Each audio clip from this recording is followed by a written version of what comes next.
Bonsoir à toutes, bonsoir à tous, j'espère que vous allez bien, je suis méga content de faire cette petite vidéo. Je commence enfin à trouver un petit setup qui pourrait potentiellement vous être très favorable. Tout simplement parce que vous voyez, je suis assis et peut-être avoir un setup, un décor relativement, je dirais, définitif. Alors aujourd'hui, je souhaitais vous faire une petite vidéo sur quelque chose. Alors attention, ça va être assez énorme, je crois, à la caméra. Ça rend quand même assez grand, donc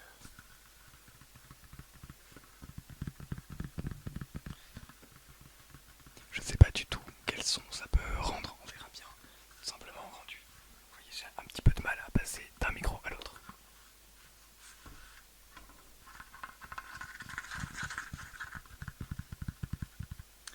Mais a priori,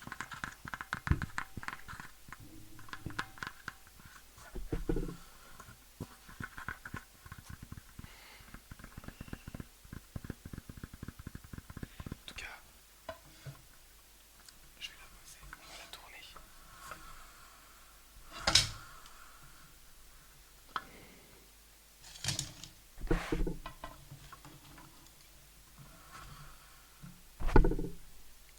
Je suis en train de faire plein de boucans autour des micros. J'espère que ça ne va pas rendre bizarre. On verra bien. Sinon, tant pis, j'enlèverai un petit peu, je couperai au montage.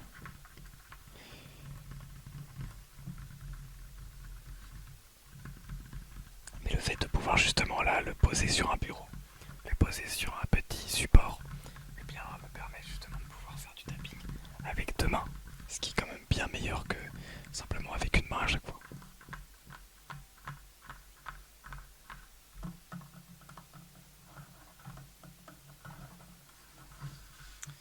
Attention.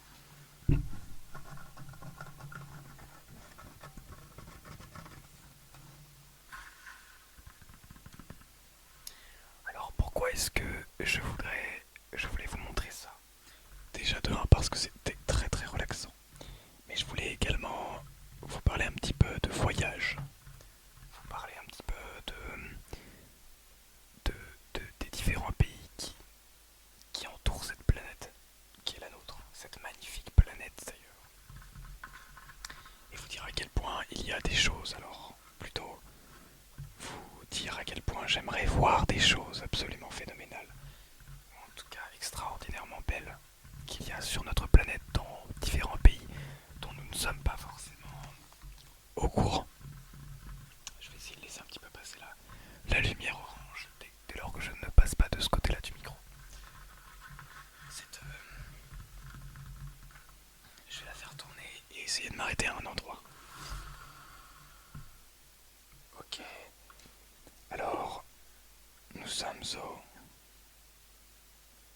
Rawalpindi, je ne sais pas. Ok, on n'est pas loin du Népal. Entre le Népal, l'Inde, l'Afghanistan et le Pakistan. Non, l'Afghanistan c'est un petit peu après. Donc c'est en Inde il me semble. Non, c'est au Pakistan, pardon. Et le Népal qui est juste à côté. Le Népal qui est un pays où j'aimerais beaucoup aller. Beaucoup aller. J'aimerais beaucoup aller au Népal. Euh,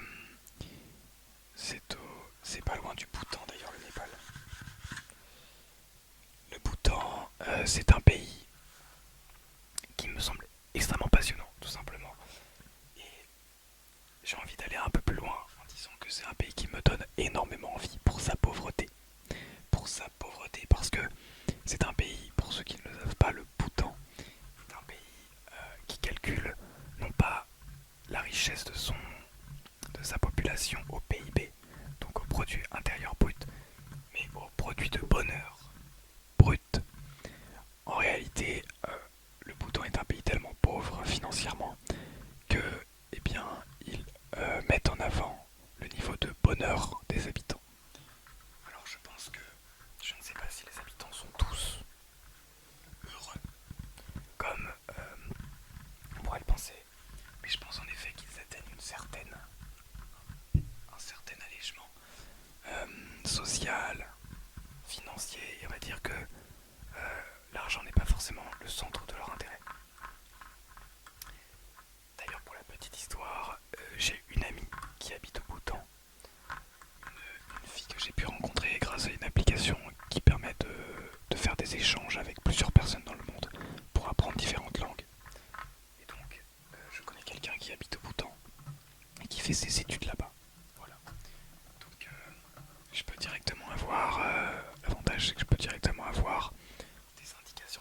informations venant d'habitants. Donc c'est quand même beaucoup plus intéressant que de simplement regarder sur internet. Et là au moins eh bien, on a véritablement le point de vue des habitants là-bas. Je peux vous dire que cette fille est très heureuse, tout simplement. Alors elle ne fait pas beaucoup de choses. Elle n'est pas dans la surconsommation, dans la surabondance comme nous. Je sais par exemple qu'elle n'a pas un très bon téléphone, qu'elle n'a pas beaucoup de choses, notamment dans sa chambre. Un truc assez basique, mais par exemple un espace où on a toutes nos affaires, tous nos objets, notre matérialisme. Et bien dans notre chambre, elle a simplement de quoi vivre. Des vêtements, un lit, de quoi dormir, assez basique. Et en soi, elle se porte très très bien. Je pense que là-bas, ils ont surtout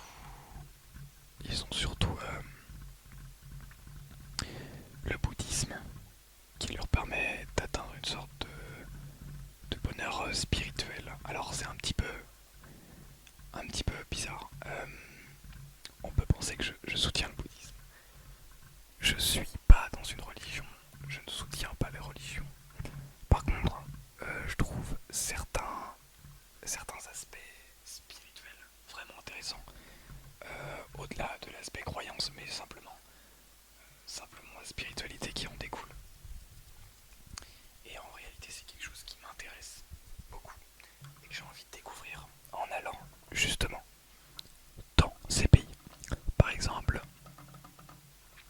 un petit voyage en partant de la Bretagne qui se trouve juste ici. Je traverse toute l'Europe en avion ou pas grâce à un autre moyen, je ne sais pas encore. Pour me retrouver en Asie du Sud-Est. En Asie, non, même pas en Asie du Sud-Est, en fait, en Asie centrale, au Népal et au Bhoutan. Népal qui possède une ville qui se nomme Bhaktapur. Je ne sais pas si vous connaissez Bhaktapur. C'est une ville où il y a des, comment dire, des séances très particulières qu'a fait notamment un certain Cyrus North, peut-être que vous le connaissez, youtubeur, philosophe, enfin, youtubeur de philosophie, qui a fait une semaine de silence là-bas. Alors, c'est dans un temple, je sais pas si c'est un temple bouddhiste, mais en tout cas dans un temple à Bhaktapur, donc au Népal. Et il a fait une semaine de silence où il n'avait absolument pas le droit de parler à personne d'ailleurs. Donc c'est assez impressionnant et ça m'intéresse beaucoup de faire une semaine comme ça. Bref, voilà, donc on a le Népal, le Bhoutan. On a également un autre pays juste à côté. Alors pas très très loin en tout cas. Juste en dessous du Bangladesh et du Bhoutan. On a le Myanmar, autrement appelé la Birmanie. Le Myanmar, c'est le nouveau nom de ce pays. Je connais également une personne qui habite au Myanmar. Alors, aujourd'hui, elle est partie travailler ailleurs parce que le pays est plongé dans une prise militaire. C'est un coup d'état. Il y a eu un coup d'état militaire au Myanmar. Et donc, elle a décidé d'aller faire son travail de médecin. Médecin ou infirmière, je ne sais plus. Mais elle a décidé d'aller faire son travail dans un autre pays. Et je ne sais plus quel pays, mais peut-être que je vais le retrouver ici. Elle est partie à Singapour, je crois. Voilà, donc c'est pas très loin du Myanmar. Bon, il faut quand même en faire de la trotte, mais c'est quand même, c'est pas très très loin. Donc elle est partie. Voilà, elle est partie à Singapour pour pouvoir continuer à travailler et à être plutôt libre de ce pourquoi elle travaille, puisqu'elle m'a expliqué que là-bas en fait, la plupart des médecins soit ils décidaient d'arrêter de travailler, soit ils travaillaient pour l'armée birmanienne, je ne sais pas comment on dit ça, mais pour l'armée donc. Et elle, elle avait pas envie de travailler pour l'armée, tout simplement. travailler ailleurs, laissant sa famille. Tant pis, bah, elle avait pas le choix et ses amis aussi. Mais elle a attendu le bon moment et puis dès qu'elle a pu, elle est partie. Donc voilà. Le Myanmar, après peut-être la reprise normale, on va dire après le coup d'état, peut-être intéressant à aller visiter. D'ailleurs, la capitale, la nouvelle capitale du Myanmar est une ville très très impressionnante. Je vous invite à chercher sur YouTube Myanmar. Vous allez tomber sur l'explication d'une ville, alors je ne sais plus le nom, mais c'est la nouvelle capitale, qui est une capitale extrêmement particulière. On a une grande autoroute avec, je sais plus, une dizaine de voies différentes, donc une très très grande autoroute avec plein de voies de voitures, et il n'y a quasiment jamais personne. Donc c'est actuellement, je crois que c'est ouvert aux visiteurs, mais je n'irai pas mettre les pieds là-dedans, parce que c'est très clairement très dangereux. C'est une ville tout simplement prise par l'armée, comme tout le pays d'ailleurs. C'est même la ville QG, je crois, militaire. Donc, mais c'est assez impressionnant. C'est assez beau, franchement, à visiter. Ça peut être très très intéressant. Voilà, et ensuite on a Thaïlande, le Vietnam. Le Vietnam aussi très intéressant. La Chine qui peut être sympa, peut-être avec un autre dirigeant, ça pourrait être cool. Le Japon, bien sûr. Le Japon, incontournable. La Corée du Sud. Séoul, j'aimerais bien aller visiter la Corée du Sud, franchement. Parce que bah, c'est un pays que j'aime beaucoup, notamment pour ses qualités cinématographiques. Vous connaissez, je pense, Squid Game, peut-être que certains connaissent Parasite ou Alice in Borderland. Non, Alice in Borderland, c'est peut-être. Bah, je sais plus si c'est coréen ou japonais, mais bref, ils ont une façon de faire le cinéma très spéciale que j'adore énormément, vraiment, je suis fan. Donc la Corée du Sud, très intéressant. Le Japon, bon, le Japon, je pense que comme beaucoup d'Européens, je suis tombé amoureux de la culture japonaise. Bien sûr, je me renseigne, je regarde pas beaucoup de vidéos, tout simplement, sur le Japon. Et c'est pas aussi... quand on connaît un petit peu aussi l'histoire du Japon, c'est pas... tout n'est pas tout rose, hein, bien sûr. Mais ça reste comme un pays qui est malgré tout très intéressant pour son soft power, pour son image médiatique, pour son, on va dire, sa culture gustative et on va être honnête, de manga, enfin sa culture animée. Donc ouais, un pays également dans lequel j'aimerais beaucoup aller. Tant pis pour cette vidéo, elle va être assez longue, mais ce n'est pas grave. Je pense que vous allez quand même aimer. Direction donc, je parle pas pour le moment de l'Europe dans lequel, en Europe, je pense que déjà j'ai fait quelques pays autour. Je vous expliquerai ça peut-être dans une prochaine vidéo dans les pays que j'ai déjà visités. Mais j'aimerais m'attarder sur l'Amérique. Je parle de l'Amérique parce qu'il y a l'Amérique du Nord et l'Amérique latine. En Amérique du Nord, les États-Unis peut être très très intéressant parce que je sais que les États-Unis, il y a beaucoup de différents décors. On peut aller être très bien à Los Angeles dans des très grandes villes comme dans des plus petits États ou dans des États en tout cas plus avec moins de population. Et dans ces cas-là, c'est vraiment des déserts ou des montagnes où il y a beau, en fait, il y a de tout. Et ce qui m'intéresse à aller voir dans les États-Unis, c'est que tout est en démesuré par rapport à la France. C'est-à-dire que, bon, en termes de montagne, on est quand même pas mal, mais tout est beaucoup plus grand, quoi. Soit beaucoup plus grand, soit beaucoup plus petit. Mais tout est abusément plus grand qu'en France. Que par exemple à Paris, où déjà c'est déjà beaucoup plus grand qu'à Rennes, où Rennes c'est déjà beaucoup plus grand que des plus grandes villes, etc. Donc voilà. Les États-Unis c'est quand même un niveau au-dessus. Le Canada aussi. Je connais quelqu'un au Canada, une tromboniste. Toujours grâce à la même application. Et donc le Canada a l'air vraiment cool. Euh, Elle m'a envoyé une photo. Dans son jardin, il y avait un cerf sauvage. Voilà, l'animal, un cerf au Canada. Ok, donc c'est assez impressionnant. Ça me donne trop envie d'aller voir, forcément. Forcément, on parle quand même animal sauvage qui se retrouve dans ton jardin. Puis on parle pas d'un petit hérisson, hein. Non, on parle d'un cerf quand même. C'est assez intimidant, mais assez impressionnant de voir qu'il y a quand même des endroits dans le monde où la nature reste présente. La faune et la flore. Le Mexique, pareil, je connais 2 ou 3 personnes au Mexique. Je connais une américaine, je crois, une états-unienne, mais qui est même pas originaire des États-Unis, elle est mexicaine de base. Mais sinon, au Mexique, je connais 2 personnes. Alors, où est-ce qu'elles habitent exactement au Mexique? Je ne sais plus. Je ne sais plus où est-ce qu'elles habitent. Je sais même plus où est-ce qu'elles habitent au Mexique. Le Mexique, c'est bon. J'aimerais forcément y aller partout en fait, mais moins. Enfin, ça m'attire un petit peu moins. Ça a l'air d'être très très dangereux. Faire très attention. Un peu partout, vous allez me dire, mais au Mexique quand même pas mal. Bref, on va passer à l'Amérique latine. Et là, l'Amérique latine, je connais plusieurs personnes dans plusieurs pays différents.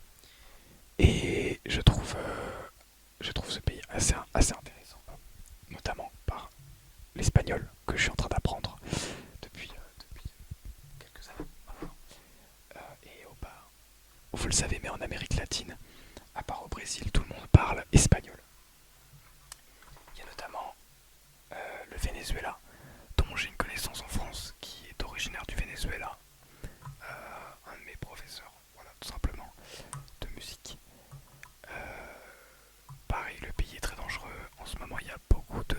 Alors, je sais pas qu'est-ce qui se passe exactement en ce moment, mais il y a eu pas mal de problèmes politiques et tout. Donc,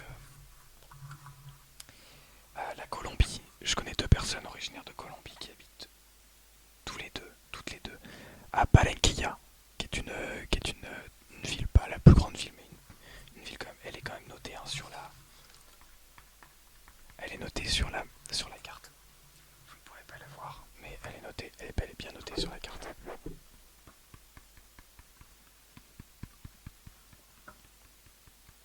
Donc voilà, Barranquilla et il se trouve que les 2 personnes, alors j'ai parlé avec 2 Colombiennes, et les 2 personnes, sans même les savoir, habitent à 10 km l'une de l'autre.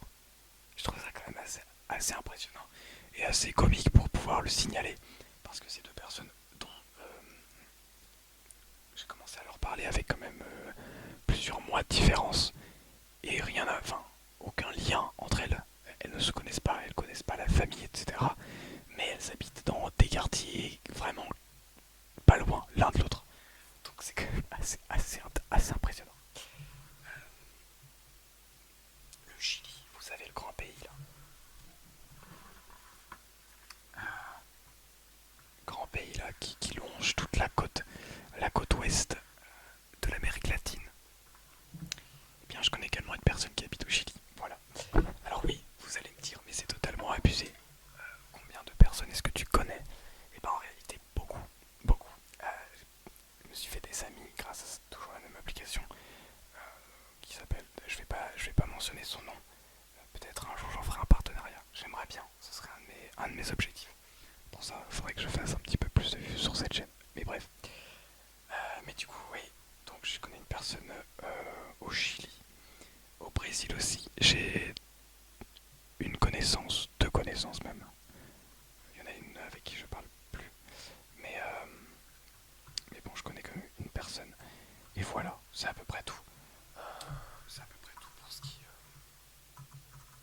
qui est de la carte du monde. J'avoue que je connais pas d'Africain ou d'Africaine.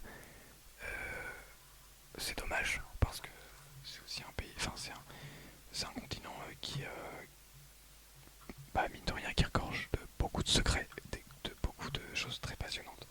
Alors le désert, ça a l'air dangereux, tout ça, mais ça a l'air très intéressant aussi. Il y a beaucoup de cultures qui ont l'air totalement folles.